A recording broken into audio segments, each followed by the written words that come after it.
Gluten in 5 minutes. I'm going to try and keep this short, sharp, and to the point. So first of all, what you need to know about gluten is a peptide that's found in wheat, rye, and barley. So to the mainstream medical community, nutrition community, gluten sensitivity is really thought just as celiac disease. But to the functional medicine practitioner, and I suppose to the people who are looking more broadly and holistically, celiac disease is really just the tip of the iceberg when it comes to gluten sensitivity. If you look below in the New England Journal of Medicine, published in, I think, 2013, it was published that there were over 55 diseases linked to a gluten sensitivity. And I believe there's actually been published a lot more today in 2017. So in saying that, you've got to ask why. Why are there so many diseases that are linked to a gluten sensitivity? Well, it's really very simple. It's because what gluten affects, what gluten triggers is the immune system, okay? So it's an autoimmune driver, in meaning that to have an autoimmune disease, you really need three things.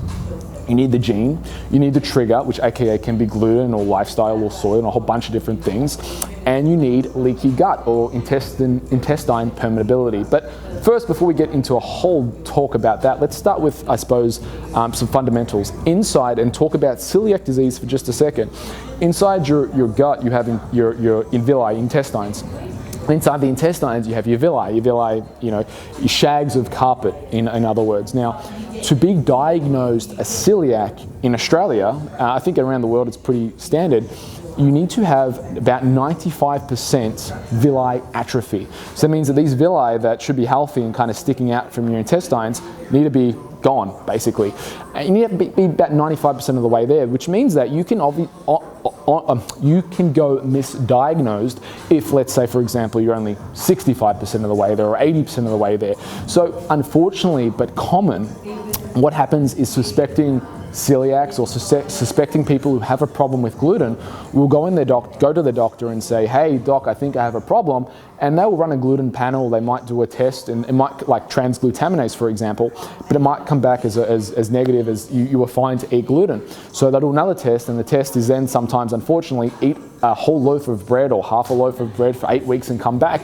And what they're trying to do is establish with beyond a shadow of a doubt whether the person has celiac. I mean, it's kind of archaic. It's kind of, not a very, I suppose, good way to do things, because what ultimately has to happen if you are a celiac is you have to come back from that. You have to rebuild the gut. Now, I mean, that's not a fun process to do if someone has a sensitivity to gluten. Some things that you should know: most people do have a problem with some form of problem with celiac.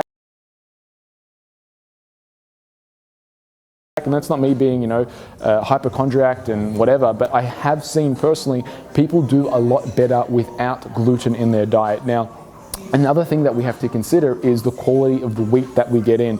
Most wheat in the Western countries is genetically modified. So if we look at Europe, for example, Western or US wheat was introduced, genetically modified wheat that is, was introduced to Europe in about 2001.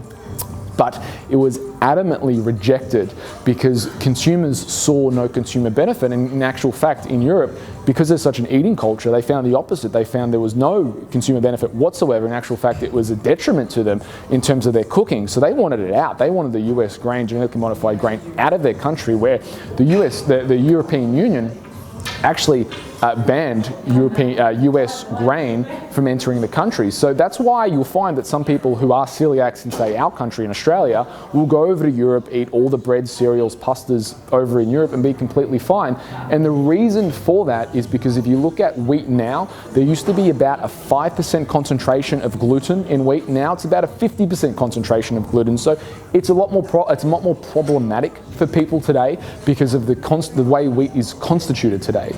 So there are a lot of fun facts about gluten. People think it's all paresthesia, or people think it's all, a hypochondriac reaction.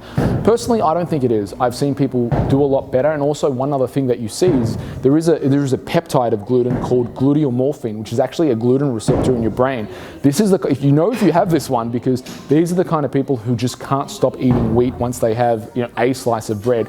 But short kind of sharp thing, my recommendation, if I can make one, is the fact that if you have an immune disorder, if you have an autoimmune condition, whether it be Hashimoto's or any of these autoimmune conditions, celiac disease, whatever, remove the trigger. The trigger can come in many different factors, but gluten is a big one. Gluten is huge. If you have autoimmune in your family, so your sister or your brother or your mum or someone in your family has an autoimmune issue, it's a highly likelihood that you have that gene as well, because obviously you're related, and your family history and your family tree can often be a very big insight in terms of what's brewing or what's cooking for you if you don't take care of yourself. So it would be advisable in my world of performance that you would want to get rid of the wheat. And look, people say, oh, I know it's hard, whatever. Well, you know, it's like, for me, it's like playing poker. You don't always get a fair hand, right? But you get the hand that you've got, and you've got to make do, and you've got to play it to the best of your ability.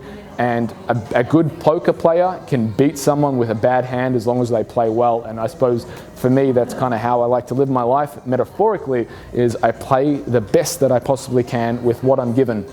So, in saying that, I hope you've enjoyed this video. Please leave a comment below. If there's another video that you want me to do in 5 minutes, leave it in the comments below. If you love this video, please share it with your friends on social media. In fact, you're welcome to share it anywhere and everywhere. Get the message out about gluten. Till next time, train hard, supplement smart, and eat well.